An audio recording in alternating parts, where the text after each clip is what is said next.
One, go. Hello, I'm Deborah and I've got the lovely Mark with me. He's a professional musician. We're going to read a story and Mark's going to do some music for me while I read. And we thought we'd do this because of the coronavirus and that we're all locked in together. And I used to be a nurse years ago, so I used to tell lots of stories at nursery. I've also had children of my own, which I read all these books to, and now I've got grandchildren to read to.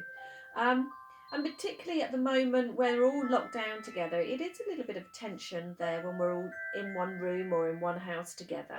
And so I thought I'd read a book called 5 Minutes Peace by Jill Murphy. And I think it is absolutely what we need at this moment from our children or even from our spouse. Put it that. So, anyway, now we're going to begin with the story. So, thank you, Mark.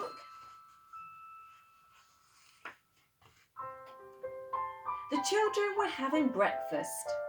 This was not a pleasant sight. Mrs. Large took a tray from the cupboard. She set it with a teapot, a milk jug, her favourite cup and saucer, a plate of marmalade toast and leftover cake from yesterday. She stuffed the morning paper into her pocket and sneaked off towards the door.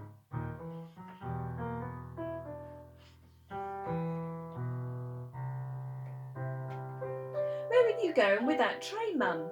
asked Laura. "To the bathroom," said Mrs. Large. "Why?" asked the other two children. "Because I want 5 minutes peace from you lot," said Mrs. Large. "That's why." "Can we come?" asked Lester as they trailed upstairs behind her. "No," said Mrs. Large, "you can't." "Well, what shall we do then?" asked Laura. "You can play downstairs," said Mrs. Large, "by yourselves and keep an eye on the baby." "I'm not a baby," muttered the little one.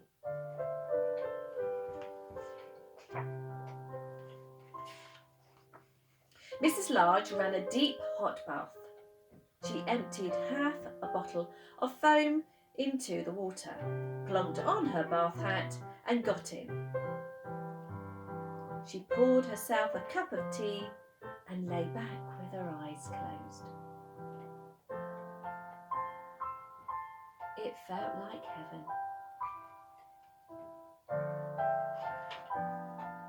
"Can I play? Can I play you a tune?" asked Lester. Mrs. Large opened one eye.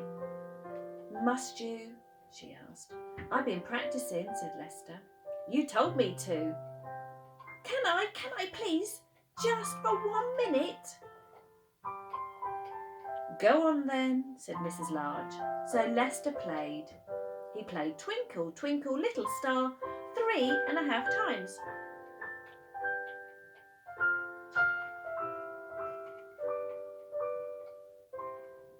In came Laura.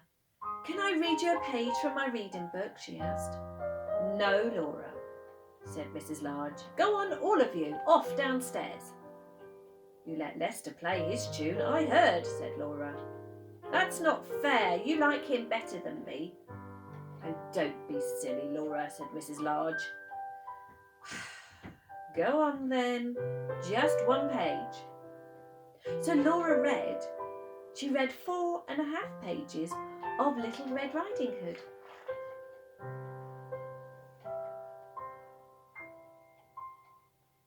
In came the little one with a trunk full of toys.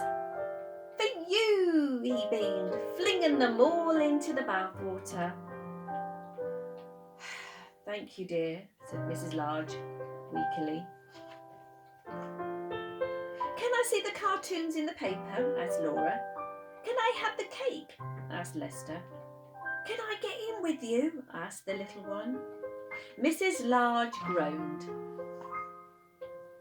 In the end, they all got in. The little one was in such a hurry that he forgot to take off his pyjamas. Mrs. Large got out. She dried herself, put on her dressing gown, and headed for the door. Where are you going, Mum? Asked Laura. To the kitchen, said Mrs. Large. Why? Asked Lester. Because I want 5 minutes peace from you lot. That's why. And off she went downstairs, where she had 3 minutes and 45 seconds of peace before they all came in to join her.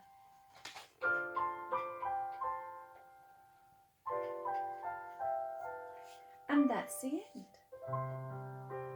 Thank you, Mark.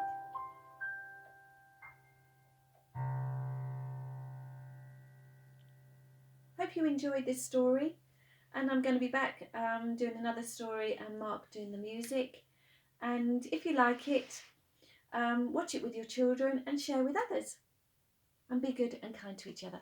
Bye-bye.